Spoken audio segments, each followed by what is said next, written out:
आज देश भर में डॉक्टर अंबेडकर का पुण्यतिथि मनाया जा रहा है और ये देखने को मिल रहा है कि बड़े बड़े नेता उनको संविधान का मुख्य निर्माता बता रहे हैं। तो इस पे आप क्या कहना चाहेंगे? पहली बात तो आज डॉक्टर अंबेडकर की पुण्यतिथि है, तो मैं भी अपने श्रद्धा सुमन अर्पित करता हूं।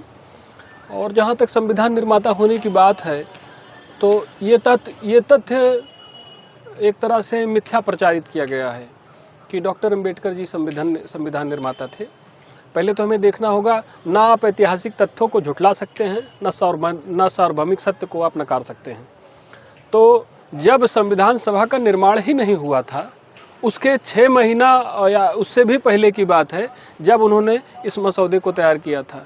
उस मसौदे में 243 आर्टिकल्स थे, जिसको रख करके, जिस पर विमर्श करके संविधान तैयार किया गया था।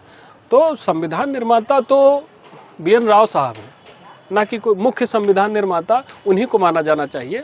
और बाकी संविधान पूरी सभा में जितने भी लोग थे, सब संविधान निर्माता ही हैं। सबने मिलकर ही अपना सबने अंशदान दिया, योगदान दिया, विमर्श किया, तो उनको संविधान निर्माता माना जाएगा। लेकिन मुख्य जहाँ क्रेडिट लेने की बात होगी कि किसकी मुख्य भूमिका रही है, तो BN राव साहब हैं। और रही बात जो आप कह रहे हैं कि तमाम बड़े बड़े नेता उन्हें संविधान निर्माता कह रहे हैं, तो इस पर व्यापक चर्चा होनी चाहिए और सत्य को सामने लाया जाना चाहिए।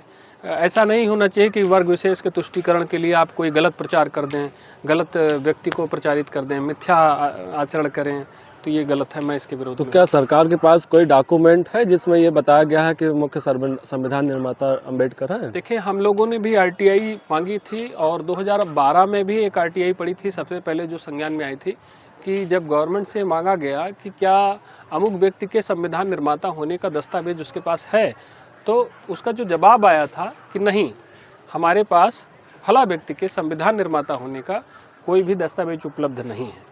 तो अगर हमको सटीक जानकारी चाहिए, तो हमें ना हम आप अंबेडकर जी के समय में थे, ना BN राव जी के समय में, दो वो लोग उस, तो फिर आपको ऐतिहासिक तथ्यों से ही सत्य का पता करना होगा, जिसको कोई झुठला नहीं सकता।